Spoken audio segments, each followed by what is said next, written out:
Van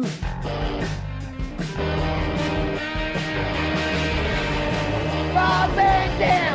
Rob Van Dam! Rob Van Dam!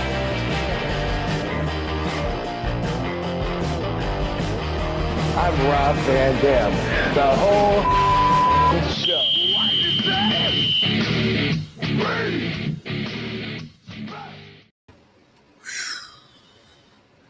Well, no volume. Yeah. Oh, you can't hear me? I can now. Hey, all right. Hey, we're live. It's Monday. We're doing this a little later than Monday. But hey, we did miss trash day. But Rob, did you take out the trash? I did, bro. I not only that, but every 2 weeks is bulk day, and I just am learning. I've lived here for years, and I never understood how to utilize bulk day, and it's great. It's great. Like I got rid of so much shit. Dude, you can put up to 10 items out there on the curb. A separate truck comes by and picks them up like every 2 weeks. And you put furniture out there, fucking grills, like whatever, it can be boxes, whatever you got. But there's limits. There's some kind of rules with soil. They didn't had a big gimmick, big bucket of soil. They didn't take that. And I got to look up because I remember there was something about that. And there's certain things you have to tape up or whatever. But dude, mattresses, TVs, refrigerators, if you open the doors off, so I understand. I don't know. Oh, but anyway, dude, up to 10 items. Holy shit. So I got so much shit. I was going to rent a dumpster, but I'm always waiting for the right time because I keep getting more and more and more shit. And now everyone's sending us baby gifts. So I got more cardboard besides the stuff that we're buying for the house with cardboard. And anyway, this is an option. They take cardboard as well, and so it's every 2 weeks. So I'm on it. You don't have to remind me because I'm excited about it. Is it Thursday too, or is that a different day? It is. No, technically Friday morning, but you put it out Thursday night. Oh, okay. So we can Unless tease you're like me and you're up at 6 a.m., which a lot of times I am, and then I just do it then. Devon, get the bulk. Yeah, get the fucking tables and the chairs and the cardboard. Yeah. Yeah, man. Yeah, man. Hey, we're live. It's RVDTV.com, live on RVD's YouTube channel, on RVD's X account. And so thanks, everybody, for tuning in. This is One of a Kind with RVD. If you're not familiar, be sure to like, share, subscribe. I never say that, so I should probably start saying that more. And yes, we have a lot of people in the chat. Lots that got talked about, and Maddie's here. We got some usuals like Triple E too, and other people too. So shout out to everybody. Shout out to some new folks in the chat too. We got a lot of new folks, Rob. Considering what transpired yesterday, and busy day for the haters. Yes, very busy day. Like I told Rob off air here, I made a post on Reddit to promote the podcast, and lots of Redditors did not like me even promoting it on Reddit. What was being said? So easy. Yeah. So I'm drinking a coffee, and it's Vegas, and it's hot. So if I start sweating, it ain't because I'm sweating these people of low substance. We call them poles. It's a new term you're going to hear me say here. Now, a lot of basic thinkers are poles, and poles are basic thinkers, but they don't have to be both, because a basic thinker can only think about like one thing on their mind at a time, not two different things, right? yes. Like, for instance, I want to start out by saying best wishes to fucking psycho Stu Smith. Yes, absolutely. Right? Absolutely. Hopefully he will regain his health and do it quickly. That's a shame. He definitely didn't deserve what happened to him. Now, if you're wondering if you're a basic thinker, if you thought that me saying that was somehow hypocritical because my text said that I back Raja, then you are one of the basic thinkers that can't understand how those can both be true in the same universe. I'm not picking a side. If I did, I'm not even saying it would be Raja's. All I'm saying, it's like when JR said that Vince was looking ugly, and then he said, well, that's the pot calling the kettle black. One has nothing to do with the other, right? So so I'm not saying that this guy Stu deserved what happened to him by saying that I got Raja's back. So when I wrote that on Twitter, X, I hadn't seen all the hate that this kid's got. You know, I hadn't. I'd seen that he was really taking over YouTube. All the videos were talking about it. He had a lot of hate there, but I hadn't seen like all the comments.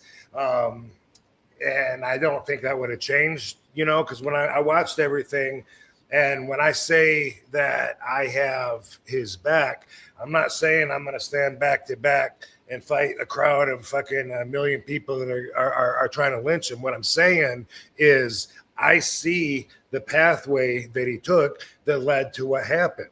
Now, I'm sure I'm not the only one that sees what happened, but with basic thinkers, you have to wonder and assume they're probably taking out some facts, because RVDology tells us there's always a bigger picture. Right. Always. And there's a bigger picture than I know. And maybe when we go over it and break it down, maybe you'll learn some stuff you didn't know. I'm sure that Psycho Stu knows more than I did, and we'll get that I do now, and we'll get to that as well. We're gonna break it down, break everything down. So best wishes. That was fucking brutal. It did look very violent. There could definitely be some serious damage from something like that. First off, and I'm only saying this to open up some minds out there. If Psycho Stu would have hit him with the can in the back, and I don't know if he knew it was coming or not. You know, the story out there is that Raja didn't know that he was going to get hit with a can. The way he reacted kind of looked like he didn't know he was going to get hit with it. If that is the story, then let me just pose this question. If he Raja would have punched Stu in the mouth right then, how many people would then say, well, then that's fair, then he deserved it? Because I do agree to Bob Holly it and then wait until you're in the ring and, you know, expecting cooperation to do it isn't the right move. But if anybody said, well, you know what, if he didn't expect it and someone hit him with a can and he punched him in the mouth, I think I would have been all right with that. Let me ask you this. What if that one punch would have knocked dude out? He hit the back of his head. The punch knocked his teeth in, and he's laying on his back, unconscious, and he's choking on his blood and teeth from one punch that was delivered immediately after the crack. Does that change anything? Because I watch so many videos of people that die from one punch or even a push. Sometimes, you know, it's as much as a push, and someone either hits the back of their head or something crazy happens, and they end up dying, if not being paralyzed from it. I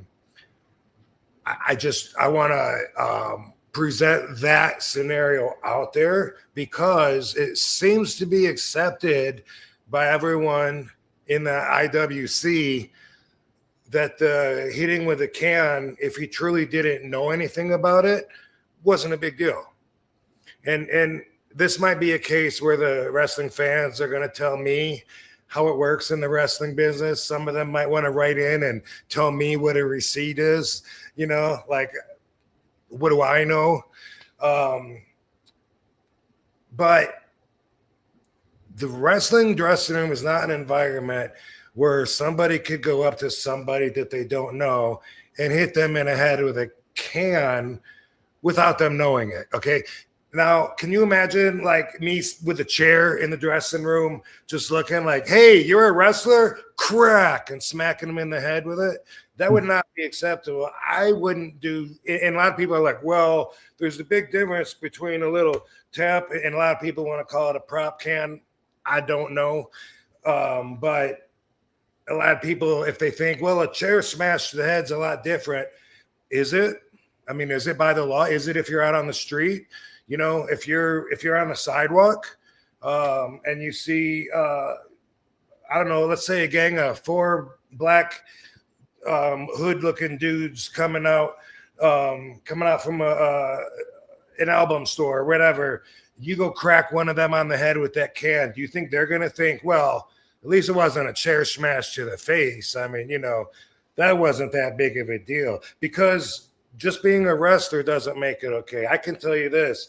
I wouldn't expect, even the wrestlers that I know that are friends of mine, I wouldn't expect to be able to go up to them without them knowing, bam, and crack a can without them at least smacking me. Right. And now you're talking about someone that's not your friend, someone that you're seething over. As a matter of fact, someone that you're boiling over for the whole time, and you're thinking, this guy's trying to make me look like a bitch, right? So let's start at the beginning, okay? Right, so Raja doesn't know shit about wrestling. That's what I understand. I heard it from him saying on the stream before he gets to the event. He says, you know, my boy's got this wrestling event. I'm going to go and support. I don't know shit about wrestling, and I believe him. He says he's got concussion symptoms. His head is really fucking with him a lot, and he's been having an upset stomach. This is something that a lot of the haters want to blow off. They don't believe concussion symptoms are real, but they want to say I got CTE, and that's why I put that post out. You know, I don't know if they're trying to be funny, but you can't have it both ways. He's concussed, and I don't know the guy. He doesn't seem like he's this sharpest tool in the shed. Yeah, he doesn't seem attuned to things, you know. Yeah, and you know, I watched another video of him and his dad, and I love Rampage. I'm definitely not burying him, but it looks like a hard love kind of relationship. And yeah, a very different dynamic of father and son that you're not used to seeing, I think, right? Yeah, and it looks like the kid really wants the approval of his dad, you know, that he's tough, that he's a heterosexual man, and there's a lot of pressure there, and I can see that. Sure. And so anyway, you know, he's got a concussion. When we see the can smash thing, you know, we talked about that. I don't know, like this. How you want me to play it, Rob? I have it. Yeah, let's play it. Okay. Here's the can smash, everybody. Okay. You know me? Hell no. Yeah. Hey, I think that's a little. Oh, you don't sell it? Easy. He's not a fucking worker, bro. Calm down. Yeah, what the fuck was that? You're good. What the fuck was that? You don't sell it? Dude, he's not a fucking worker, bro. What the fuck was that? Hold on. I don't play that shit, bro. Oh, sorry. Nah, I will fuck him we're up, good. bro. I know you will. No. We're good. All right, so there was the can shot right there. And leading up to that, what you didn't play was, you know, he's talking to a couple guys, and then he's asking, "Where's so and so?" And then that guy said, "You don't need to worry about him. You just need to worry about Psycho. Yeah. I'm right here." And he's like, "Who the fuck are you? You don't know who I?" You know, that's what was going on there, which it looks like it would be like a setup kind of thing, and obviously Stu thought it was set up. You know, they both look very set up to me separately. It looks like Stu was set up, and it also looks like Raja was completely set up by everybody the whole day, and so that's what we're going to cover. So yeah, why on earth would anybody go up and hit somebody? And all the comments I've seen are like, "Oh, well, he thought he was another pro wrestler, so it was okay." That's not the fucking way it works. No. You know, I know too, Rob. If I were just some random guy and I'm like, the drunk, he might have been drunk, Stu. Like, I'm not gonna say either way, but either way, if I'm to get hit in the head with a can and I don't expect it coming, and you don't know the guy. Yeah, I'm gonna get heated. It's fucking Rampage Jackson's son. Who's gonna do that? Right.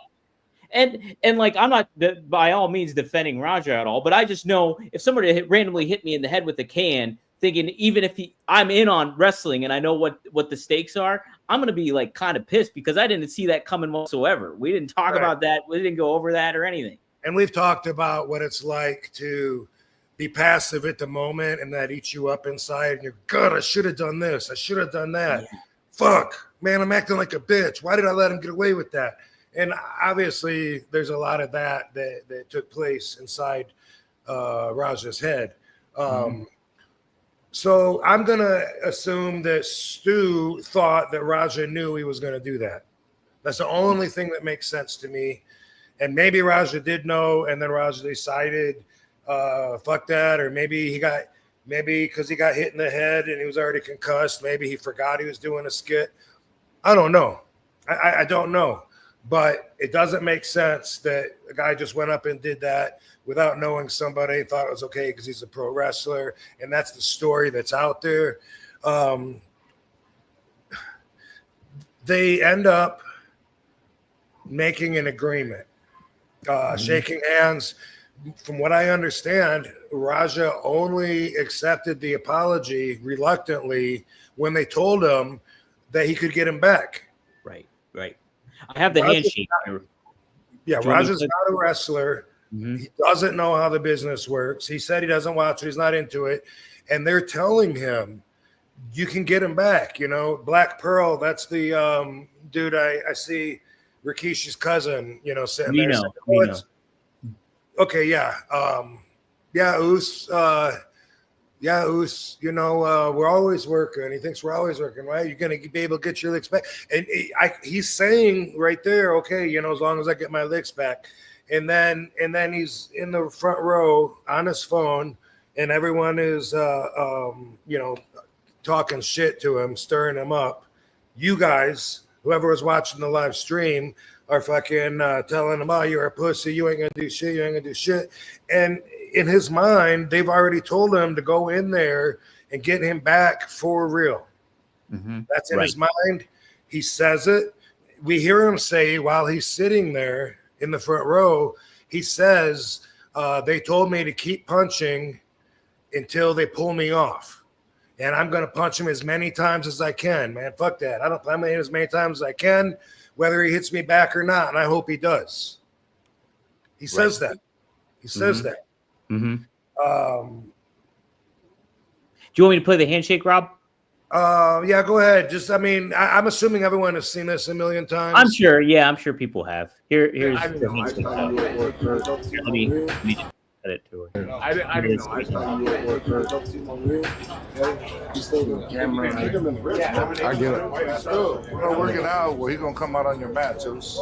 I know you keep thinking we're working. We're always working. I get it. I get it now. Now you know what I'm saying, Oz? We're always working. So we'll set it up. I'll have him come out during your mat so we could fucking seal the whole thing and we'll make something out of it. You know what I'm saying? All right. Well, now you just involved fucking Rampage himself because there's the clip there. The handshake. So it looks like Raja is under the impression he's going to get his receipt, get his. And by the way, I keep reading everywhere. Receipt is supposed to be equal. Let me tell you something when it comes to that. There's something in legal terms that's called like a proportionate response, right? I got asked about that when I was in court with G. Douche. The guy attacked me. Of course, he's going to get more beat up than me. And his lawyer's like, are you familiar with appropriate or proportionate response? And that means that in defending yourself, from that angle, you're supposed to do the same amount of damage. But are you telling me if you have a gun on you and I come at you with a knife, you're not going to shoot me? Is that what you're telling me? It doesn't make sense in theory as much as it does just to try to win a conversation a lot of times. True, what he did was way out of proportionate. He, meaning Raja, by, pummeling this guy's face in for getting the crack. Definitely, but in his mind, he is like, man, I'm going to beat this guy's ass. And I can tell you, I don't get there very often. But if you've convinced me that we're fighting and you've crossed that line, sportsmanship is out. I'm fighting to survive at that point. And that's not the same thing because he's in the ring and the guy's expecting him to work. But I'm just trying to explain because a lot of people that are giving their comments maybe have never been in a fight or they don't understand. And one thing that they bring up is they say that he should have been, any trained martial artist would know to quit hitting somebody once they're unconscious. And I know you got some footage of that too, even though we're going all out of order and shit from what we said we were. You want me to play that, or I can wait on it if you want? Play that. Play the march. This is, if you don't watch MMA, when you get on somebody and do what they call ground and pound, the idea is you don't stop until you're pulled off, because you could hit that guy 3 or 4 times. He could get up. It could cost you the whole fight. It could turn around and you end up on your ass. And so the thing is, you keep going even if they're unconscious. And if you've never seen that, we were, looking at a couple quick pick samples, and I think see if you can pull one up. And here's knocking the guy out and then pummeling him while he's unconscious. And just so people know too, these are guys, MMA fighters that are legitimate and that have training and still are conscious of everything that's going on. And same with the referees. So they're all aware of the circumstances here, while Raja doesn't seem to be a fully stable person. So these are guys that are stable and knowing what they're doing here. So here, take a look.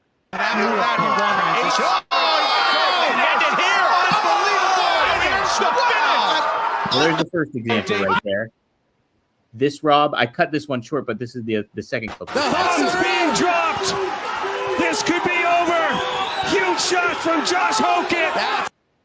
And then here's that. Yeah. So the thing about that, I've seen some comments that they would know not to keep hitting if those aren't returned. I counted in the high 20s unreturned punches from this guy, even though you don't show it. Mm-hmm. And in Raja's, they keep saying 20 or 20. He misses 4 or 5 of them. Right. Here's the other one too, Rob. Okay. This is the third one that we have. 16 or 17 heavy right hand, a lot of power in that thing, and even though he can't move his hips, just being able to rear it back, he can bring a lot of power down on top of Darpinian. Yeah, those, see the elbow right there, those are the ones that you hear them when you're inside the cage. You'll hear this almost thumping of a baseball bat hitting something solid. It just alters your perception of a guy can only take so much of that. And that's what you're seeing right now with referee Jason Herzog. And he may stop this fight. And see, you hear him yell, move. So that's 23 shots right there, Rob. I counted. Okay, so I counted 17 that landed. Mm-hmm. Yeah.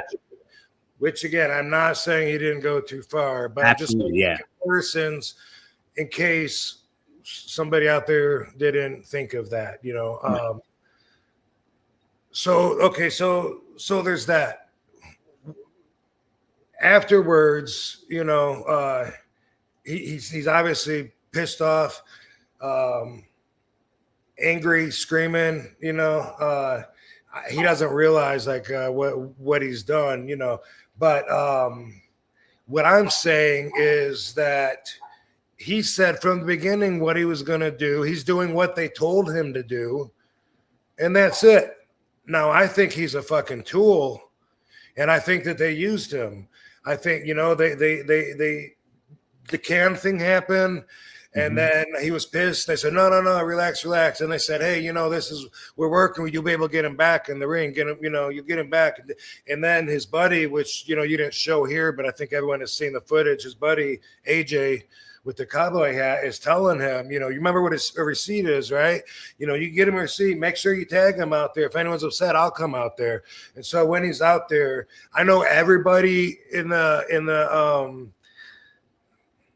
IWC knows what it's like to be on somebody and be punching, especially if you're in a rage and seeing red, which if that's what the deal is, then he went psycho, and I'm not defending that. But what I am saying is that who knows even what he's able to tell at that point. When he's on top of them, boom, boom, boom, boom, boom, boom, and they're trying to pull him off. When I'm gonna try and get in as many as I can, like I said, fuck this guy. Like he might not be like, oh, this guy's unconscious, and if I wasn't moving his head, he'd be holding still. He might not know that. And he lost it. It looks like he lost it. Like yeah, there's nothing there. Basically, it's rage. It's all rage and anger taken out on it. Like But what I'm saying is, what level of experience do you have to have before you can tell if somebody is when you're on top of them and you're hitting them and the ref isn't able to get you off of them? At what point of experience do you have the expertise to know, like, hey, you know what? If I stop, this guy's not a threat anymore. You don't even take the chance when you're competing. You don't want to take the chance. Sometimes you do. Once in a while, somebody will go to hit him, and then they'll do something really respectful, baby face it. That's great, but it's also above and beyond what I think is reasonable to expect fighters to do when they're trained to not take that chance and keep going. Now, again, I think Raja was a tool, and I think that he was used and set up.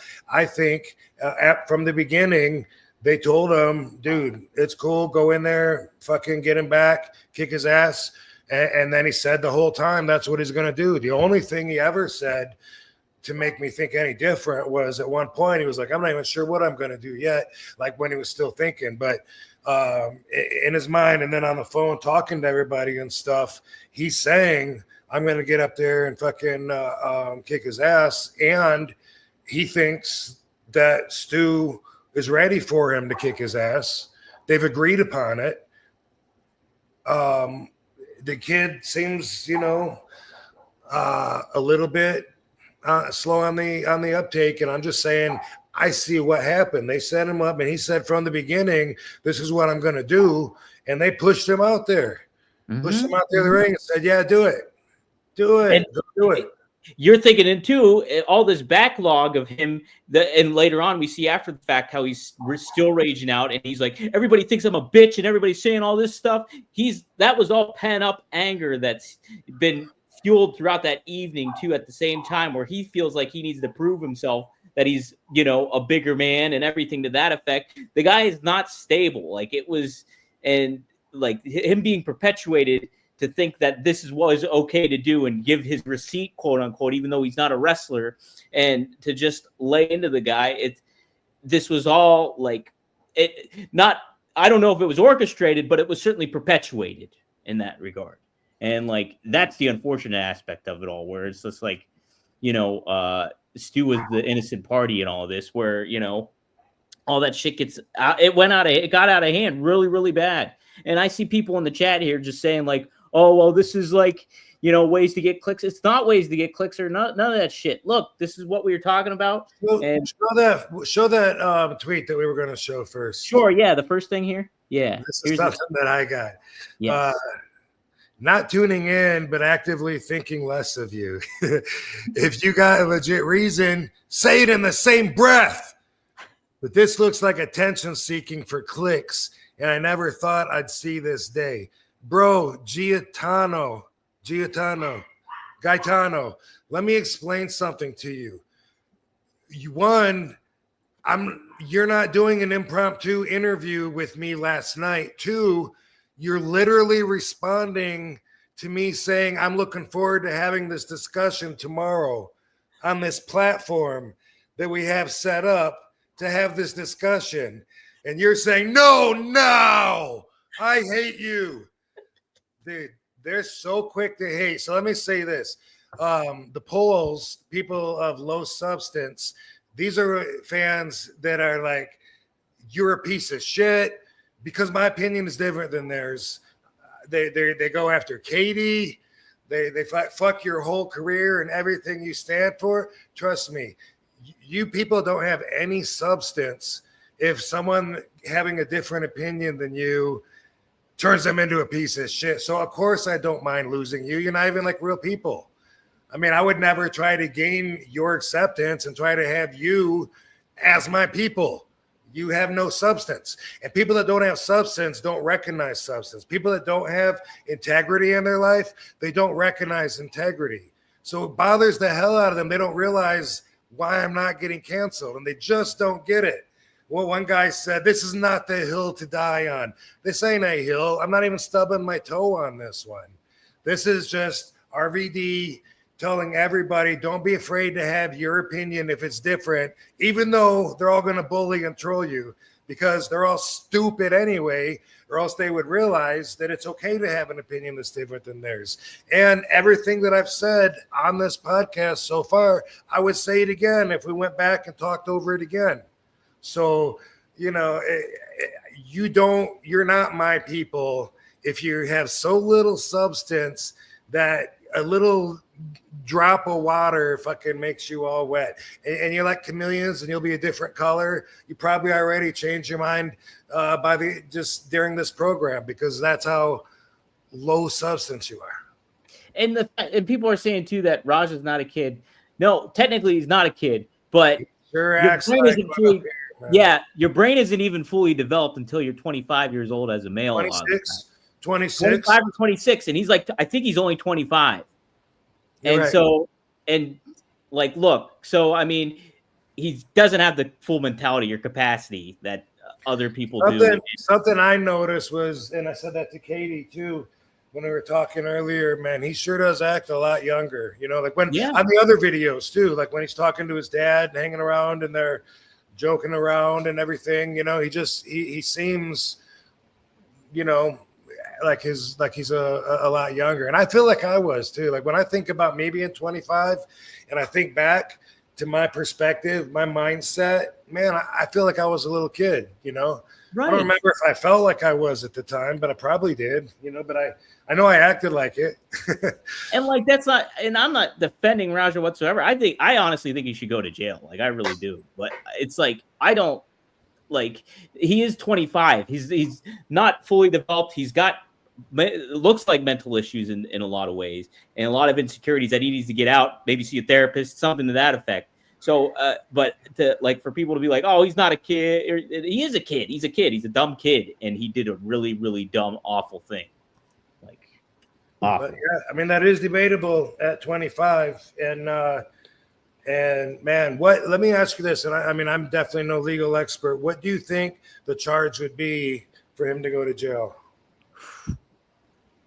Like how many years you think I should? No, I'm saying it would have to be some kind of aggravated battery, assault, an aggressive case of assault, like maybe attempted murder. I don't know, but something aggressive. Yeah. I don't know. I mean, in the wrestling ring, it's like so many times a fan comes in and then the wrestlers beat the shit out of the fan, right? And it's like the shoes on the other foot. They beat the shit out of the fan. Usually everyone wants to get a shot in there because they're offended that the fan came in.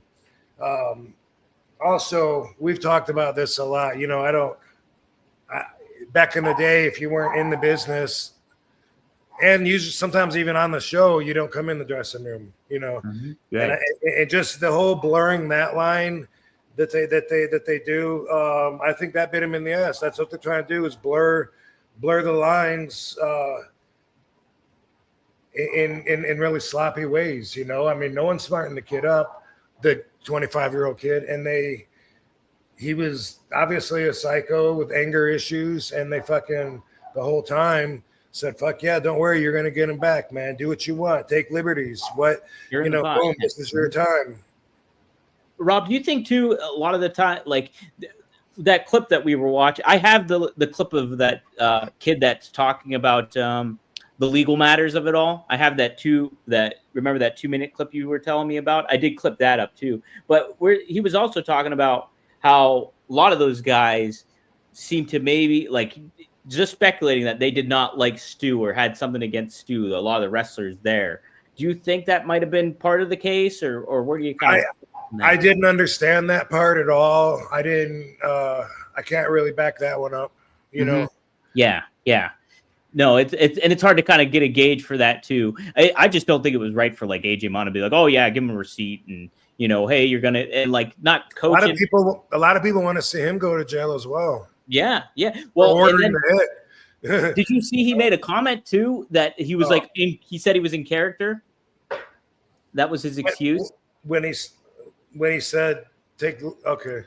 So here's his quote. I have the quote here. This is AJ Mana. He posted this on his Facebook, I believe. I want to take a moment to address the recent incident at Knock X Pro. First and foremost, my thoughts are with Psycho Stu and his family. No one ever wants to see a fellow performer get seriously hurt. Then he said, there's been a lot of speculation online about my role that night. The truth is, I was in character and speaking in the language of wrestling. Everything I said was part of the show, and I never intended or encouraged real harm. This was a situation that unfortunately got out of hand due to miscommunication behind the scenes. Wrestling is built on trust, respect, and protecting each other in the ring. That's what I stand for, and anyone who has worked with me knows that. I respect the business. I respect the fans.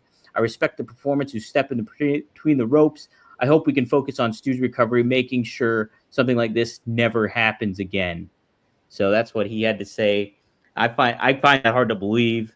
I think he was kind of placating to Raja's, plights and stuff like that in a lot of ways. But yeah, so that's what AJ had. One thing I agree on, it was miscommunication. Yeah, absolutely. Yeah. I think that Raja knew the whole time he was going to go in there and beat dude's ass. He told them that's what he was going to. They told him to do that. They all agreed upon it, and then he went and did it. Right. Did he take it too far? Yeah, he took it too far. He's definitely got anger issues, but I see the pathway of how we got there, and for people to not see that, I don't know. Just hopefully, maybe we told them a couple of things that they didn't know. Or if not, then it's okay to have a different opinion. And Dom, you don't have to agree with me ever. You know what I mean? Yeah. I'm not gonna say you're a piece of shit and start going after your family just because you don't agree with me. That I have substance. And that must, by the way, I started saying that must bother people so much that don't understand why I don't get canceled, because they want to say like, oh, he's trying to stay relevant, and they must hate it when they see me on TV, like in the crowd getting the loudest pops, because what do they tell themselves then? You know what I mean? That was some Bobby Fulton shit. I know what it's like to lose your popularity and your star to fall from the sky. I haven't been around him in so long, I don't remember what he sounds like now. That's pretty good still, I think. I think it holds up. Oh, my God. Some of the chat is just it's ridiculous. I didn't figure we'd have a lot of haters since it's our show, but do we? I mean, we got a pretty good amount of haters in here. Yeah, we got a pretty good amount of haters coming in here. Yeah, because then you got to sign up and just to try to bring someone's energy down makes you a troll and a shitty person. Well, you know what, too? And guys, how is this not a miscommunication? It's clearly a miscommunication, no matter which way you shake it. These people did not communicate well with Raja about what the situation was. If they communicated with him well, he wouldn't have even been in the ring, ultimately, because he's not a wrestler. And if he's heated up and fired up like that, he's going to take liberties. And he did. I don't know. So, shouldn't have been there. Yeah. Shouldn't have been there. Shouldn't have been there at all. That they're talking to him, giving him a spot. He's not a wrestler. And that's just, you always know I'm always against that because, what we do takes a lot. And look, takes coordination too. Matthews Thomas says I'm losing money. Matthew, I don't have money to begin with, so how can I lose money? Thanks. Wait, Wolvie in 4 says RVD may never get Hall of Fame if he doesn't change course on supporting Raja, the guy who attempted to murder Skylo Stu. Don't worry, I'm already in. Wolverine. Hall of Fame 2021. So people, I don't get it. Jeez. Oh man, this is some fun stuff. Thomas says took for me to grow a spine. Okay, I'll note that. The hate on here is it's just good. It's continuing on here. It's good. Do you want me to play what that kid had to say too, Rob? The kid with the lawyer mom. Well, yeah. See what you clipped out of it, because I know that was where I learned that he was told to keep hitting him until he was pulled off. Right. So this is what he had to say. This is from the 7-minute mark to the 9:45 mark. So this is a 2.5 minute clip here. So, but you can tell me if to stop it whenever here. Here it is. It's going to be used. My mom was preferencing this video the most, man. Listen to this video. Tell you guys this. They told me to hit him and just leave. Somebody who pull me off of him will leave. I'm telling you. What he says there is the part that I don't want to say seals the deal, but it just makes it that much harder because we already have evidence of the fighters, you know, telling him just get your receipt. We have evidence that Psycho Stu understands that when Roger Jackson gets in the ring, he's gonna hit him for real. And how we know that Psycho Stu, we can make that implications because when this guy came to his face and was like, "Listen, you could apologize, but at the end of the day, he's still gonna come in during your match." Now, when a wrestler hears that, they're not gonna be like, "Oh, he's gonna come in during my match just to fake hate me," because the way this guy gave the warning, it wasn't giving a vibe like, "Oh yeah, he's just gonna come to the match and fake wrestle me." It was giving the vibe that, "Listen, you could apologize, bro, but he's still gonna come in during your match." I get it. Still, we're gonna work it out. Well, he's gonna come out on your match. I know you keep thinking we're working. So he's like, yeah, like still, you can apologize. You still come out during your match, so you can keep thinking we're working, but still, you got to understand, you know. Which is, I don't know why they don't like Psycho Stu. Like I said, I don't know. I don't have information behind the scenes, but that's what, from what I'm hearing, Psycho Stu 100% understood that when Raja got in the ring, there was gonna be some kind of receipt. And then this part right here, which is really bad, is that we can make the implication that Roger Jackson was told he was gonna get pulled off of Psycho Stu. I'm gonna show a portion of the video just to prove a point, but listen, let me just play one more time what he said because, like I said, this is very important. Told me to hit him and just leave. Somebody who pull me off of him will leave. I'm telling you, I'm gonna hit him as many times as I can. Watch. Right there was just a warning. I wish like one of the wrestling company were listening to a stream. Honestly, because this is just horrible. He just said, well, we know they're going to pull him off, but then he said, I'm going to hit him as much times as I want, trust me, or as I can. It's crazy, you know. No, they didn't tell me to fake him. They said I could hit him for real. That's true. Yeah, they allowed me to hit him for real. That's all true as well. If he hits me back for real, I don't give a fuck. I want him to. And so it's just him being pretty much having that MMA mindset. Listen, I don't care if he hits me back. Like, he knows I'm going to go in there. I'm going to hit him for real. They said I could do it, you know, which is just horrible. And that I'm going to address my next point of view, which is also important in this situation too, is this is why I also think he might not get a lot of time. So firstly, we know that Roger Jackson attacked him, but he's awake now. That's like, this is my boy Wade Plem. He's talking about it. He's awake. He has multiple broken bones in his face, though, and missing teeth. You know, I have a gut feeling that since Psycho Stu did know about the situation and didn't know that, I guess, one of his peers are supposed to pull him off, that he's gonna put a lot of the blame. He might be like, you know what?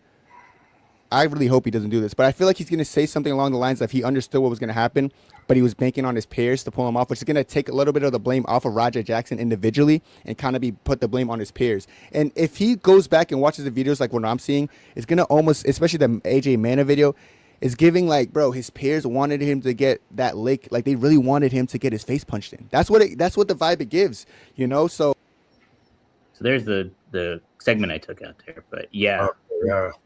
Yeah, as per their stuff. Yeah, who knows, like, about the legalities of it all and everything like that. Like, from the surface, yeah, it looks like he should go to jail. I think he should go to jail. But how the legal situation all plays out, you just don't.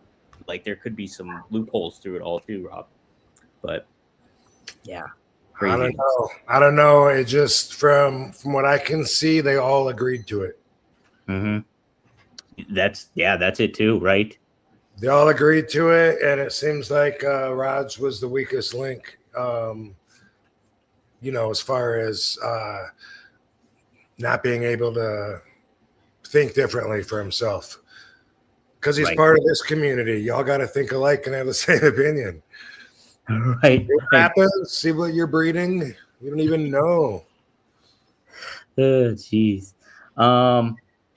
What else? Oh, I'll hit some super chats. Let's see. Somebody just contributed $2 for me to say. Sloth, thank you though. He says, throw the jet hat at, get your Bills, RIP Sabu. I'd like the Bills actually, so but I shouldn't as a Jets fan, but I do like the Bills. And then Mr. Owen just says RVD. Hey. So thanks for the $2. Yeah, Mr. Owen. Yeah. Lady Nisa. Oh, Lady Nisa, member for 2 months. Thank you. The problem is members just for 2 months now. Yeah. Time flies. That does fly. The problem is nobody took the fact that Raja was a trained MMA fighter who had the potential to do this seriously before letting him participate. Exactly. And he didn't know what it was good. He doesn't know the full context of it all, too. He's not a wrestler. And then we have Lady Nisa again. Thanks for the $5. You can't mix pro wrestlers and MMA fighters like that. So this is exactly what happens. Unless they know what they're doing, which, clearly Raja did, Like we said, there was a lot of miscommunication because I heard them telling him to do what he did, and I heard him agreeing to it, making the deal, and then looking forward to it all night, and then doing it, and then afterwards, everyone's, surprised that he did what he said he was going to do all night. Right. That's it. But it would have been hard to predict, though, that he was gonna, go that hard. Like I watch fights on Instagram a lot, and a lot of them are, in other countries, in the streets and stuff. And it'll be like 1-on-1. Then all of a sudden, a bunch of the guys' buddies. Sometimes it's here too in this country, but then they'll all like jump on him. And the guys, when he's knocked out, they're kicking him in the face hard as they can. Bam, bam, over and over. I'm always like, oh, dude can't protect himself at all. He's just sleeping and, getting his face crushed in. And it's almost like the coup de grace, the shot, when you shoot in movies or whatever, when someone is shot and they come over next to him and put the gun to their head just to make sure, boom, and they give that last bullet. It's called the coup de grace. Is that what coup de grace means? Yes, sir. I did not know that. That. It's very similar, I think, when they're out and you're like, fuck that, doing some damage. Which it's crazy for people that don't fight to think that they would know where to draw the line. I mean, sometimes, too brutal is brutal, psychotic. But for people that don't fight at all, they think like, let me tell you something. If I was attacked, like not in the ring or anything like that, but if I'm like walking down the street and say someone attacks me, then, if they swing a couple of times and miss and I hit them once and they go down, I do not feel obligated to, okay, that's fair. I need to stop now. Fuck that. That dude took my health, my well-being, and gambled with it and risk and tried to hurt me and fucking, so I can't make it home tonight. Like, fuck that guy. I would definitely stay on him. And for people to not even ever been in that position to think that they know, like, well, equal, he slapped you, just slap him back. You're good. Walk away. Like that shit don't always work. And when there's feelings involved and shit, sometimes not only do you want to make sure that motherfucker don't get up, but also that he don't come back after you ever again. Yeah, that's it too. Like you got to make yourself sure that like, and when you're in the streets and somebody attacks you like that, you have to make certain that they're not going to do it. Right. And again, that's a big difference between sports, competition, fighting, and then fighting for survival, which a lot of people I don't think know that there is a difference. Right. But when you're in MMA, like you got to get yourself in that mindset, especially the guys that are on top that have their whole career streak up till that point to lose, and they're all that momentum in there, and they got themselves convinced there's, losing is not an option. Those motherfuckers, they're fighting for survival, but there's some rules, they can't bite each other and shit like that. But in their mind, they're thinking they got to be thinking this guy's trying to take my fucking livelihood from me. That's it. Or my life. Yeah. Rick Hayes, thanks for the $5. He says it's a work. Definitely wasn't a work. There's that theory too. Yeah. Steve Soleil. Good to see Steve again. Thanks for the $5. He says, thanks for always being one of a kind, Rob, and not giving a F about brain dead marks that all think alike. Never change, Rob. Good to hear from you, Steve. Yeah, thanks, brother. Yeah, Ryan Woodridge, thanks for $2. Rob, did you ever wrestle Chainsaw Charlie in WWE? No. Who is Chainsaw Charlie? I don't even know. Terry Funk. It's Terry Funk. Oh, no. Nope. Was it like a Leatherface gimmick? Basically, he wore pantyhose over his head, and then he came out with a chainsaw. It was all Terry Funk's idea. They wanted him to, I think, just come up with a gimmick, and he's like, "I'm going to be Chainsaw Charlie," because there was Cactus Jack, and he came out with pantyhose on his head, and then came out with the chainsaw. It was all. But Brian Lee was already doing that way back. Like, was he Leatherface? Was he? Yeah, was he? Yeah, okay. Yeah. Because he was one of them. Tex Slazenger was Leatherface also. Oh, really? Yeah. I forgot. I forgot he was a wrestler, even Rob. Because that was the actor, right? That you worked with too. No. You're thinking of Randall Tex Cobb. Tex Slazenger, Dennis Knight, Midian. Oh, Midian. Yeah. Yeah. Thank you. Okay, that makes more sense. Yeah. Okay. That's all that CTE and weed you got down. That is, man. That's what's happening. No, it's sad. It's sad. You're falling in front of us. I am. Look at that, guys. Sad. Too many hits to the head. Too many hits to the head. I did get a concussion when I was in. Did I tell you this story? This is kind of a funny story. I got a concussion when I was in high school. Ballet class. Yeah. Well, kind of basketball. I don't think so. I was okay. So this was senior year of high school. Practice just finished, and I'm a horrible basketball player. I just rode the bench the whole time, like I never played. But like, oh yeah, right. Thanks. So we go downstairs. There's a group shower and everything like that. Where's this story going? Watch out. So obviously I'm like 5'4", so I'm very short. And, we're all getting in the shower. I have the center who's like 6'4", Mark Caslow. Shout out to him. And there was a ball sitting in the shower stall, just hanging out like just a regular ball. So I took the ball and I threw it at one of my teammates, Mark, and I started running out of the shower. I slipped on the drain and hit my head off the concrete. Boom. I was out of it, man. Like, Mark, we're both naked, and he's way taller than I am. He helps me up naked. Marcus, my younger brother, is upstairs. He has to go get him. Teabag you while he was picking you up? I don't remember, Rob. He might have. I know, right? So he had to go. My younger brother had to go up there, and like I had to go to the hospital that night. This is before they knew a lot about concussions at this time too. Like, so it's like 2002-ish, And so like they're like, don't fall asleep, and I just keep repeating myself over and over. I go to the hospital. I miss school the next day. And so that was the only, knock on wood, the only concussion. It was pretty wild and kind of hilarious in a certain way. How long did the symptoms last? How long? Not long. They only lasted like overnight. By the next day, I felt pretty okay. But yeah, I didn't have too many symptoms after the fact. Like, I'm always curious. I was diagnosed with OCD, so I'm always curious if that elevated my OCD over the years or anything like that. But I don't know. Like, overall, I feel great. So, cool. Yeah. You froze a couple times, so try not to do that. Did I? Oh, I can't be doing that. You know what? It's probably long-term effects. That's the long-term effects of the concussion. Yeah.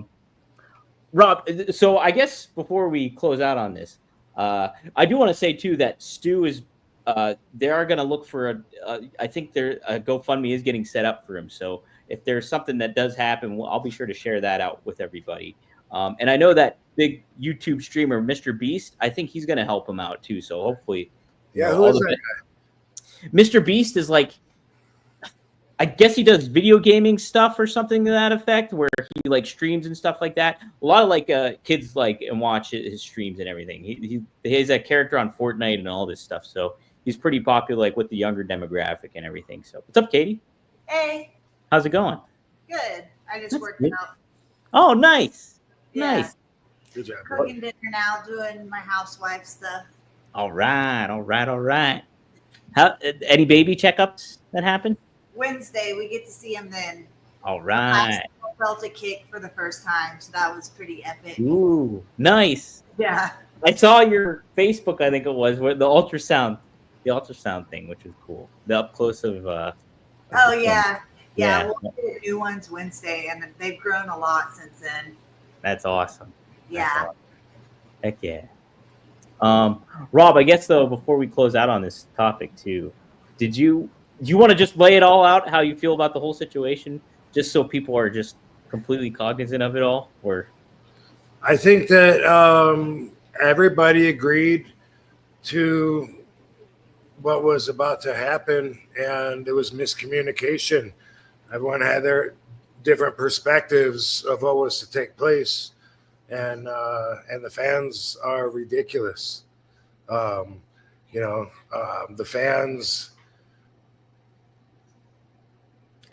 fans are. I mean, it's the IWC, and that's what they're known for. But they're so quick to jump and hate for having a different opinion than them. Like, that's really all it is. They're not involved in this. I'm a wrestler, and I can tell you for sure, if I came into a dressing room, an indie show, and somebody like Stu, some indie guy, said, hey, you need to worry about me. And I said, what? And he cracked me over the head. Man, if I didn't pop him right then I would definitely be like, wait a minute. I got to go over there and fucking have a word with him. It'd be something. Like, I'm sure I would probably do it right away and think that I owed it to him. You know what I mean? Like, I think the fans think just because you're a pro wrestler that somehow that means that we do that to each other. Like, we hit each other with chairs because they play and pretend they're wrestlers, and they do that shit. So they probably think that's what we do, because as we learned last time the fans tried to tell me how the business works, we all just do it for fun. It's not a job, right? We learned all that. So we probably also all play wrestle in our backyards and in our pools and wherever we can. But either way, I don't even know that I do. I disagree with the hating fans for. I mean, let me read. There's a lot, Rob. Yeah, I mean, how ignorant? Like, let's see. Okay, that's not. But I don't know. Someone just said something about none of that happened, asshole. You're a 60-year-old with Playboy chairs. Like, what the fuck? Like, are you trying to sound stupid? Like, how is that? In what intelligent world is that a good point? Fucking. But anyway, yeah, he gave 22 haymakers, but he missed at least 5 of them. By the way, I mean, since you're throwing those numbers out there and stuff, count them again. Boom, he misses. I counted 5. That's with one elbow that he falls into, and one time just brushing his chest. Anyway, still definitely too much. So I don't even know that I disagree, but people definitely didn't like me saying I have his back. And when it comes to it, everyone is saying that he needs to be put to death. And I'm saying if Roger's position needs somebody to explain what happened, then I got his back as far as that goes. I see exactly what happened. Doesn't necessarily make him out to be the babyface, but it's easy to see what happened. And he's not in the business, so he never should have been told to get in the ring. And he was set up. Stu was set up. They both, I guess, from what I know, are partially to blame, not equally. And there's consequences to everything. Yeah. And Rob, you watched. Would I do the same thing that Raja did? Absolutely not. If I was in his shoes and had his values, well, then I guess I would, because then I'd be him. Right. But yeah, it's like, you're in the business, you know how it works. He had no clue how it works. He has a lot of growing up to do and learning to do. And on top of that, too, we don't know all his mental faculties and everything. Bro's got a concussion. We know that. That too. He gets hit in the head. And it's that's not good. When you had your concussion after basketball, did you ever hit yourself in the head? No, it's a prop. Yeah. No. I was not. We do that to ourselves, apparently, but right. And you saw the Stevie Richards clip too. That when they talked about it, and like Stevie basically said the whole thing too. Like he said that our business is blessed that with situations like this haven't happened yet, because a lot of pro wrestlers get in there the atmosphere, the bubble that they're in of, hey, this is the pro wrestling world and this is what we're accustomed to. We think everybody else is attuned to it too, when they're really not. So that's another thing to consider for other folks. That's true too. Like if anybody has a hard time believing that anyone thinks that or is confused about where the lines are drawn with wrestling being real or work, that's just in your bubble, you know. My bubble, there's plenty of people, a lot of people. Yeah, there's a lot of miscommunication that goes on in wrestling, or any business for that matter. Yeah, right. But yeah, he's not a pro wrestler. He shouldn't have been part of this at all. No, definitely not. Yeah.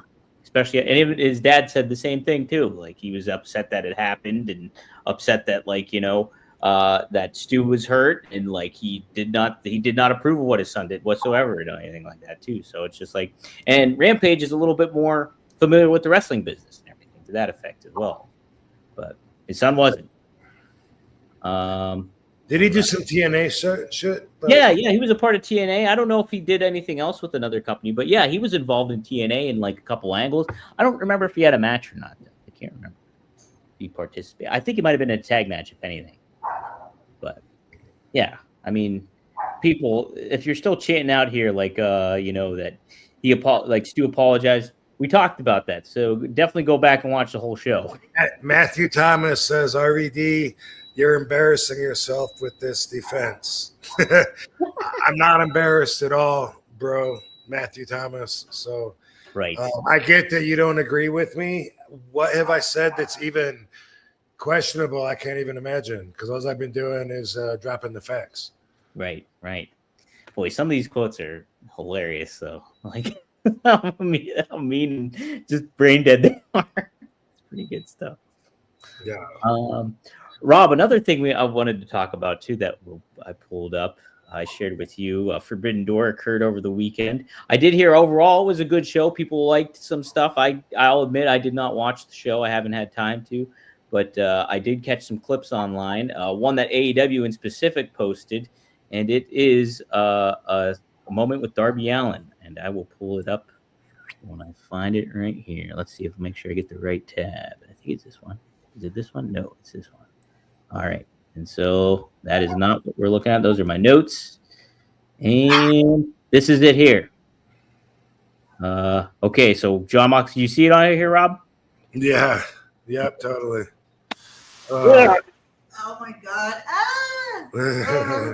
Disgusting. Okay. Oh my God. Who's that selling it over off the screen? Is that Cesaro or? Yeah, that's Cesaro on the side there. Throwing up. All right, so there's. Oh no, the other side. Oh, that's Gabe Kidd right there down below. Okay. Yeah. So there was that, guys.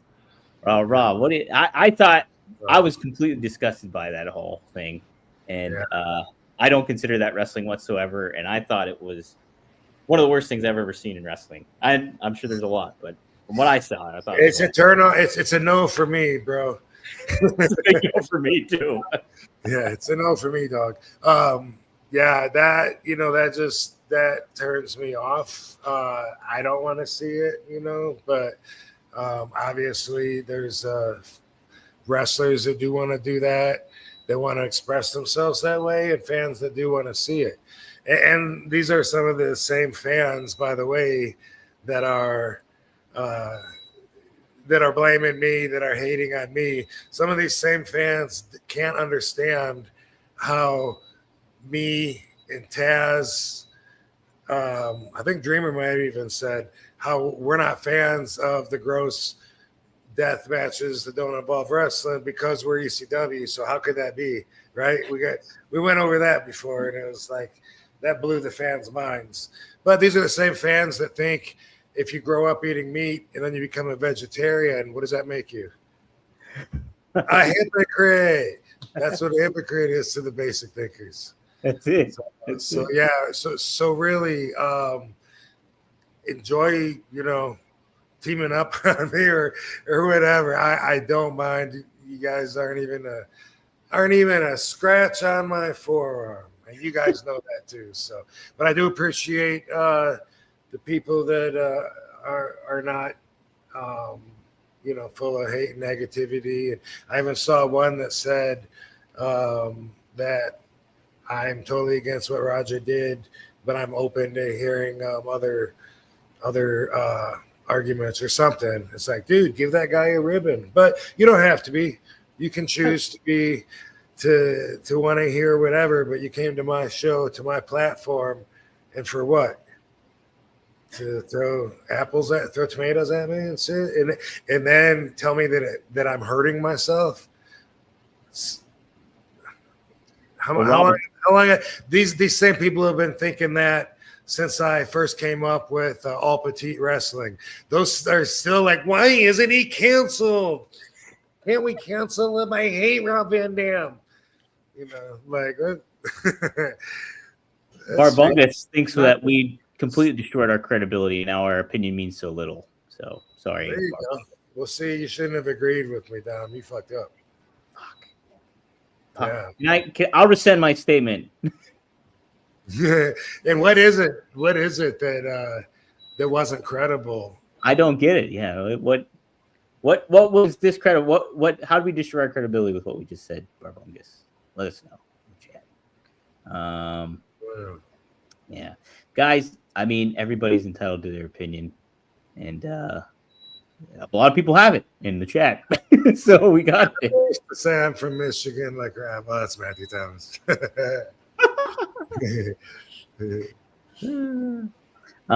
Yeah, everybody wants somebody's laugh. Boulder says cancel them. Roger was set up. Yeah. Got it. Yeah. Anyway, dude, that's about all I got to say about that. Yeah. We'll see what happens, but it sure is smoke in the headlines everywhere. It sure is. A lot of people are talking about it online here and giving their opinions as well. So, I mean, everybody take into account what everybody says and then make your own decision. Wow, how's that sound, huh? Does that sound okay, folks? All I'm saying, by the way, is even though they'll twist everything, is that I see the pathway and I see what happened, and he's a tool that they used, and he was set up, and that's it. I'm not saying that I would have done that. I'm not saying, that he couldn't have killed somebody or any of that. So I don't even know what anyone's got a problem with, but if they do, fuck off. Peace out, hoes.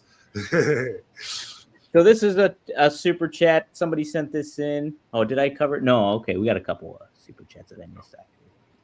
Maddie says, "Smoke 'em or choke 'em." Dom knows. Moo Man says hi. So hi to Maddie. Hi to Moo Man. Yeah, Rob.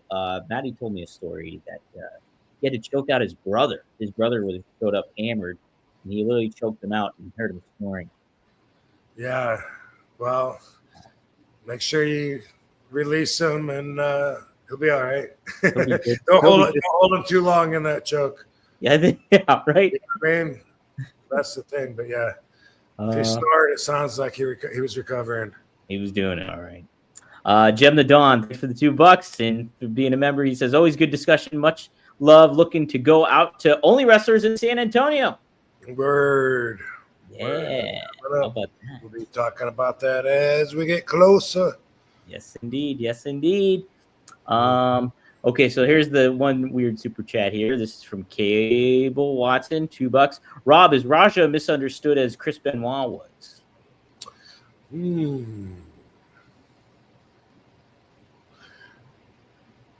Is Raja misunderstood? I don't think so. I mean, I think it's pretty easy to understand what Raja did and why. Mm-hmm. With Chris Benoit, I don't think anybody knows why the fuck he did what he did. So I would say no. I mean, I'm treating that like it's a serious question. I don't know if he's being serious or he's trying might be trying to make a point. I don't know, but yeah. But to answer that though, I think you could see what Raja did. We wouldn't make the same choice unless some of us are psychopaths, right. Which probably a lot of fighters are, and that really, but yeah, with Chris Benoit, totally misunderstood on a huge level, because who understands it? Who understands it? Who can comprehend that? Like, I appreciate the question. Yeah. Yes. But like, could someone that could be like punched like that, could they be capable of fucking murdering somebody? Absolutely. Right. Absolutely. If your brain turns off and you're just unloading on somebody and you're not, you just don't know. Instagram, a wrestling historian. Thanks for the Canadian $2. Hey, have you ever given a roundhouse kick to a crazy fan, Rob? Not to a fan, but I've told this story before. It was in one of my RVDologies where one time when I got jumped in a bar in Savannah, Georgia, he wasn't a fan. There was fans around, but this guy, for some reason, I was a punk. That's why, because this was when I was in my early 20s. I'd wear a tank top and go around, thinking I was like jacked, and want to challenge myself, which I look at now as being very dangerous. But as we said, in my early 20s, I was pretty young-minded. And anyway, I had an army buddy, Eric, and Eric was smaller than me, and he would often run his mouth and then would get people pissed and then say, well, you got to, fuck with my big brother, Rob. And this was one of those situations. And something happened, some scuffle that was near me, but I had nothing to do with. And I was by the bar, and this dude comes up to me because I saw the scuffle, and then I'm like drinking my beer, trying to look tough. This is probably 93 or 94, so I'm probably 23-ish. Anyway, the guy comes up to me right in my face, and he goes, "What was that? What the hell happened?" And it confused me so much, I didn't realize that he was setting me up. And his buddy came up behind him and reached around him and smacked me on my face. Oh, shit. Like they were together, and I didn't even realize it. But when I got smacked, I had the sense to pick my foot up, and I did a roundhouse kick and kicked the guy that just smacked me and caught him around his buddy. Like I held this guy's shoulders, just said bam, and I kicked him, and then all of a sudden he went down.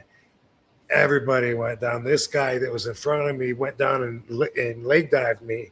That's when I realized that he was in on it, like stupid me. But he went down and he would not let go of my legs. Like he was hugging them. Everybody went down. Cops came over, and I remember a cop. My stories are always like going to be the exact same if you hear me tell them, because that's just how honest I am. When you lie, that's when you start changing facts. But anyway, I'm down, like stomach down on the ground, and a cop had a fucking gimmick, a club stick under my chin, and he's pulling me up. He's going, "Stand up." I said, "Stand up." And I can't stand up because that asshole is still hugging my legs. Like, I'm like a mermaid, like trying to and I can't even, I'm trying to tell the cop that I can't stand up, and I can't even get the words out because he's choking me. And I'm like, and I couldn't even get it out. And then anyway, the guy pulls me up, and then we got kicked out. And everyone was talking about that kick, and that some people think I headbutted this guy right here, which I should have, but I really didn't know he was in on it until he went down and grabbed my legs. I was like, yeah. Oh, dude, now I'm a mermaid. Yeah. Dang it. That was in Savannah, and I think 93 at a bar downtown that Big Al used to bounce at, or bartend. I meant to share with you. Did you see the thumbnail I made of you Young RVD in Roadhouse. I put you on Patrick Swayze's head. Okay, I'll send you. I worked on it all morning the one time, and I was like, I spent way too much time on this, but it's great. I'll send it to you because you're talking about your bar fights, and I was like, I'm gonna put Rob in Roadhouse. Jem the Dawn. If he was a fan, I don't think he would have smacked me. Yes, no, right. And by that time, I had all the fame of like WCW. You were Robbie V mode. Yeah, totally. Jem the Dawn says, RVD, can we get Spike Dudley on here sometime? Yeah, totally. Yeah, totally. He was just on Chris Van Vliet. Nobody wanted to do. We couldn't have a guest today because the studio was too hot, flaming hot, too much heat, smoking. Yeah, that's it. Jeff Meacham tuned in. Thanks, Jeff. Just stopped by to say hello and long overdue. Congrats from the twins, brother. Looking forward to seeing Papa Van Dam soon. Jeff, yeah, I remember meeting Jeff and saying he knows you pretty well. So cool stuff. Yeah, appreciate you, Jeff. Yeah. Somebody asked Rob, what do you think of WWE using the term WrestlePalooza like ECW? Did you see that? Yeah, I saw it, and I was slightly intrigued, then confused, and now more or less indifferent. like, because at first I was like, but they're just using the name, right? And then Paul mentioned my name and Sabu's name and Dreamer, and said Dreamer should be dead, and a lot of people that was hilarious. I think he meant with all the shit that Dreamer's done, it's amazing he's alive. That's how I took it. But and then I was like, wait, are we doing something? Like, is it ECW related, or is it just the name? Is it in Philly? And I guess it's not. It's in Indiana. So I guess they're just using the name, but I don't know, because that would mean it's a coincidence that Paul called our names out, and I don't believe in coincidences. So I don't know what's going on. Well, so they were in Philly when they did that, like when he was shouting out, and so he cut like a 15-minute promo to kick off Raw. And it was about Philly, not about WrestlePalooza. It wasn't about WrestlePalooza. And then I can't remember, I can't line it up in my head if WrestlePalooza got announced after that or not. But either way, they it got somewhat promoted, WrestlePalooza, but it's going to be the first thing to air on ESPN for them. Brock Lesnar and Cena are the reported main event for it all. So they're just repurposing the name, I think, just for a new big show for them, which is, be neat to do some ECW stuff with it, though, if that was the case. Here we go. Do I get more? Oh, we got more. We got more super chats as that chimed in.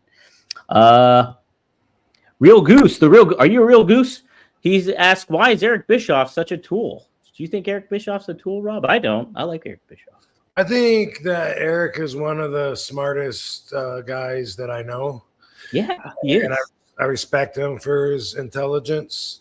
I think he has like a bit of an aura about himself that what's the right word I'm looking for? Like, I think I have it sometimes too, not the same. For him, it's more about being smarter, but I'm looking for a word here. It begins with a P, and I think that sometimes, sometimes, like if you think a lot of yourself, or you think you're better than everybody else. Anyway, Arrogance? No. Begins with a P, motherfucker. I know it does. Word game. Begins with a P. Pompous. Is that it? That is the word I was looking for. And I don't think that he's pompous. No, I don't either. Don't take him, but self-assured. But I think like the way that I feel his energy, I feel like he holds that back. Like I don't feel like he's pompous, but I feel like from his perspective, like I feel like he knows that he's smarter than everyone else, and that he has to keep it in to not come across as arrogant. And I don't even know if that's true or if that's just, you know, my own psyche when I'm around him. But I like him, and he's always been really cool. But kind of also always had that impression, and maybe it's because he's so successful, you know. Maybe I'm intimidated by his success. But I mean, I knew him when he was a ring announcer in '92 in WCW. I remember talking to him in the men's room. He came up to me and asked my hometown and weight so he could announce me that night, you know. And then and then we started talking about martial arts for some reason, you know, like kickboxing and this and that. And then, you know, he fucking took over the whole company. And then he was in a position to sell it even. You know, it didn't happen, but remember we were going to sell it to Fusion and remember that shit? Anyway, and him and Jason Hervey they had a production company. You know, they were doing all the Scott Baio show and I think they did Hogan Knows Best. They had a bunch of sitcoms anyway, and I just think, you know, that the guy really he's very, very, very, very smart. Let me put it that way. Super smart, and he makes a lot of predictions that kind of hit the nail on the head when it comes to like the future of wrestling and what goes down. Like as far as him being a tool, I don't know him as that, you know, so I'm not sure what they're referring to. But I mean, he gets some headlines that make him look like that. But you know, if you people are judging people just from the headlines, you're not even hearing them talk. Then you're one of the people that thinks that I bash AEW, which I've never done. Yeah. There's more to. There's always a bigger picture. Always a bigger picture. Always. You never have all the info. But I've seen some headlines, you know, that say like Eric Bischoff trashes Tony Khan or something like that. And I didn't even click on it. I don't even know what it was. But right away, it's like, I mean, that's a turn off. Trying to get a lot of times the video clips and the headlines seem to tell their own story and make it sound like that's all he's about is trying to trash AEW. And maybe he is. I doubt it. But I'm just saying that's from picking that out. And I could see where fans, especially that are hyper protective of the AEW product, could just read those headlines, or maybe it is what he says, but I could see where they could not like him in that way. And I don't know if they're saying he's a tool because of that, but otherwise, I don't know. I think that's maybe where they're going with it. I can't. Good guess, right? It's a good guess. I think it's a good guess. I think Eric is he's very. I love Eric. He's one of my favorite people in wrestling. Like, and I'm friends with him. I've interacted with him plenty of times and everything like that. And he's such a nice person. If you meet him in person, he's great. And the thing is, when he gives his opinion, he's very blunt. And he kind of sometimes he goes over the top with it. I think because he has fun with it and he enjoys, you know, the feedback he gets with it. So I think a lot of people take him really, really seriously. But he's very, like to what you said, Rob. He's very smart. He knows what he's talking about. And yeah, he's self-assured about what he has to say, and a lot of the times he's right. So yeah, well, there you go. Cable Watson follows up, and this is an intriguing question, Rob. This is regarding to Raja again. He says, "Who's more to blame, the event organizers or Raja?" Well, you know, when I wrote that tweet. Dogs are going hyper. When I wrote that post on X, I started it by saying so far, and I said I got Rogers back. What I mean by so far, that's to imply we don't know everything yet. I don't know everything. I haven't seen the whole picture, and I never will see the whole picture, but I'll definitely see more than I see right now. What I see right now, I think that the promotion is going to be behind everything that happened. That's what I saw. That's what I see on video is they're behind everything. They set everything up as if this guy's a wrestler, but he's not a wrestler. And, you know, he's in charge of his own actions when it comes to, would a reasonable guy know how much damage that could do when you're pounding somebody's face in, especially if you got big cement blocks for fists? Bam, he should have known that. Yes. So both of them, he should have known. He definitely went too far, but it seems like everyone in the promotion agreed with him, including Stu, is what it seems like. Stu didn't know he was going to do that, I'm sure, but that was a miscommunication from what I can see. I think that Raja thought that Stu knew that he was going to like hit him for real. He says it the whole time. Yeah, they told me hit him for real. It's okay to hit him for real. And Stu, even, I think when they made that deal, because we hear him, like he's like trying to shake his hand, and Raj don't want to shake it, and until they say, you're going to get your licks back in. And he was like, all right. Nobody knew Raja was thinking, I ain't holding back at all. I'm going to fuck this dude up. But he's saying that through the whole thing. Mm-hmm. Yeah. I don't want to. Yeah, I mean, I don't want to talk shade on the promotion, but again, obviously I'm not afraid to say something that's going to disturb some people, rock some boats. So from what I can see, they are both responsible, and when it comes to legalities, even when you have an event, you're supposed to have insurance for the event that covers performers. A lot of wrestlers don't have that, especially on indie shows. But they do usually have something that covers the non-wrestlers, the people that are in the crowd, if they get hurt or something. And guess what? He should have been there in the crowd. He definitely should have just been in the crowd, right? It's like, yeah, absolutely. There's some funny comments in here, Rob. Somebody wants you to show him your titties. He said, show your titties, Rob. I'll show one. One. Yeah. Don't tell Katie I'm being a slut. Oh, man. Nip slip.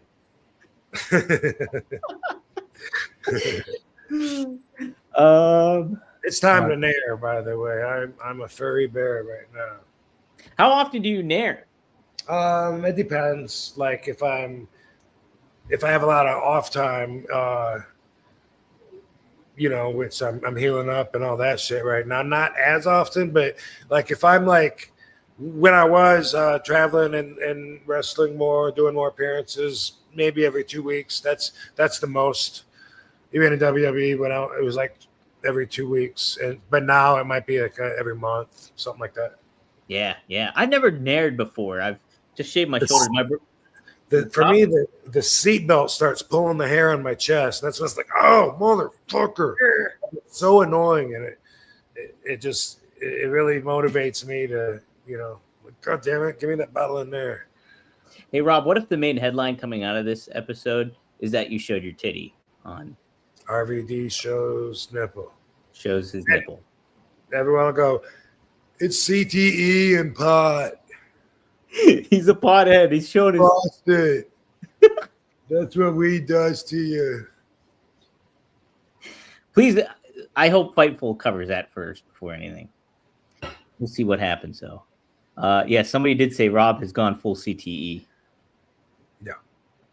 Mm-hmm. Now, by the way, when they have comments like that, like they probably don't know how ignorant they come across. But if they really do believe that, because I think that a lot of them, some of them are just talking shit. But I'm pretty sure that there's a percentage of the fans that know in their bubble of knowledge that know that I have CTE. But since I'm in a much bigger bubble and I actually talk to neurologists and doctors, and since I know that CTE is a degenerative disease, very much like Alzheimer's, where you degenerate and then die, and that it's very different than long-term concussion syndrome. Since I know those things, obviously they come across as just stupid, but if they really think that. But for them, they think I'm stupid because they think that they really know the truth, and there's only one truth. You know what I mean? My bubble is this compared to your bubble. That's that. Like your mom or your football coach in 5th grade might have told you, CTE gets everybody. No, it's still kind of rare. It's a degenerative disease that rots and wastes you away. And concussion syndrome and long-term concussion side effects, totally different than CTE. Yeah, very much. But what do I know? Rob, geez, you got CTE. How do you know even anyways? First name John. But first name John. Thanks for the $10. He says, Rob, I haven't heard you say one way or the other. Should Raja be charged or be convicted of a crime, even after saying on the stream that he was going to go off script and mess Stu up? Always been a fan. First off, I don't agree that he went off script. He said he was going to mess Stu up in front of him, from what I can tell. I mean, from what I can see, the apology was only made in the handshake, not because they were cool, not because they're friends now. Fucking Raja still seemed very upset, and he seemed like he was only doing it under the condition that he could go in the ring and fuck him up. So should he be arrested for that? I mean, I'm not obviously a legal professional. And I go back to, I guess the charge would be an aggravated degree of assault. And you know what? Maybe putting that guy in jail might prevent somebody down the road from getting hurt even worse. And we don't even know how hurt yet Stu is. We don't know that. Somebody knows. Stu knows. But there's all kinds of rumors, that he's talking, or that he was going the other way and things are bad for him and shit. Either way, brutal outcome. And this happening could prevent something worse happening down the road. So I think that whether it's jail time or some kind of I don't even know what's available as far as anger management, which would be a slap on the wrist, which a lot of people are expecting. Me too. Maybe he might just get that. If he gets incarcerated, I mean, this sounds cheesy to say, but I think that's for a jury to decide. And I think that a lot of it has to do on how hurt Stu is too. I think that's gonna mold the conversation, because what are the consequences too? Are they just the consequences to his actions, or to his actions and the damage, which is usually the fuller picture? So I'm going to go with probably at this point, I mean, he probably should. It's weird in the wrestling universe, like I said, fans get in the ring, they get arrested for trespassing. I don't know if you know that or not, but they do, and get beat up by all the wrestlers. Everyone that can get a shot in hits them hard as they can.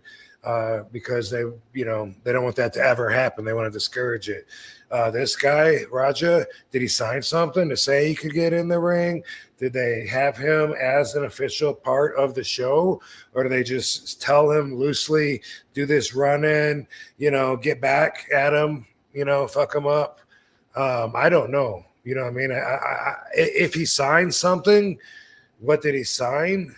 Would that be a waiver? Would that be something that would mitigate his accountability at all? I don't think so, but I don't know. And I think these are questions that would be asked at some point by a legal professional. Yeah, it's going to be really interesting to see how this does play out, because I mean, you would think that he would have a very good law team considering the amount of money, his family has. And so, like, how much can the attorneys come into play and find some ways around it to kind of get him out of trouble? But at the same time, too, you see the visual evidence of it all, and geez, it's right there. And like, holy shit, like, Stu is defenseless, could not defend himself, and he's getting laid into like that. It's like, jail time it would be best for him, I think. It might be the first time that I can think of where somebody got arrested for damage they did in the ring. Yeah. I mean, do you know of another? I mean, like Tyson bit Evander Holyfield's ear off. I don't think he did any time for that. No, he didn't do any time. He didn't. No. I'm sure in wrestling too. I don't think. What's that? In wrestling, I don't think there's been anything where it's just like, nope, you're going to. Yeah, I can't. No, Rob, I don't think so either. Groundbreaking times. Was Hannibal? Do you remember that Hannibal incident? Yeah, where he stabbed the referee or something. Yeah, where the referee got assaulted. Yeah, that was really bad. Yeah, maybe. Jeez. But yeah, okay, if it was like an actual big, say it's WWE or something, no one's going to get in the ring unless they're on paper. Part of that paper is going to be releasing accountability. How many wrestlers do we know that have gotten hurt and then got let go? Like Test, when he broke his neck or whatever, and they were just like, all right, allegedly, when you get it fixed, if you're feeling good, call us back. And man, they're probably going to let him go anyway if they did that. I would think he couldn't have been on the top of their priority list to treat him like that. But anyway, I've always, when I've gotten hurt in the ring, the promotion has just paid for it. Not when I busted my heels this time, because I just, that was all on me, and I'm just gonna eat it and crawl away, and I'll see you later. Let me lick my wounds. But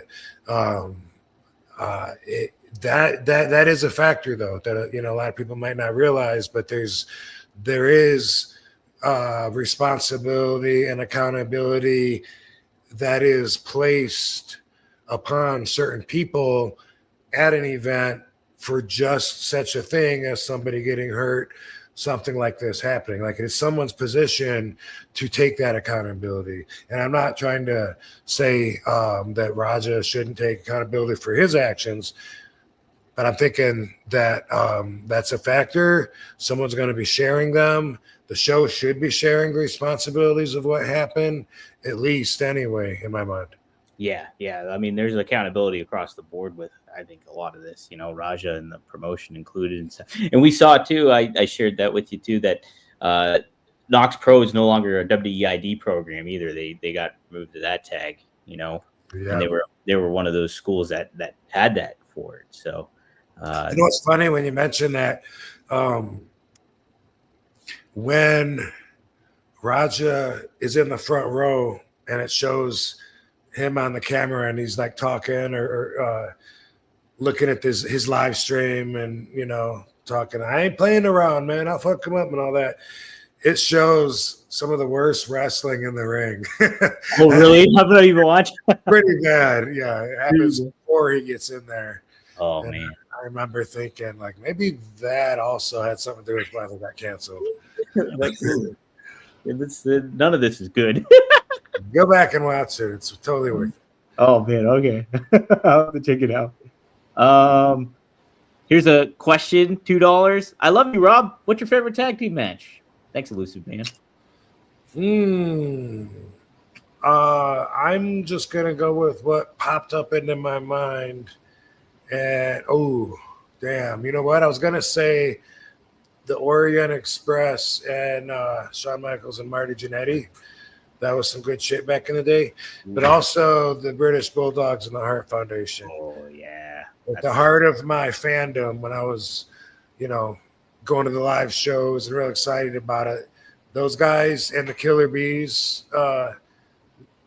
Iron Sheik and Nikolai Volkov were another tag team at the time. Like, all those guys would work each other and put on just, the most entertaining matches, cage matches, all that shit.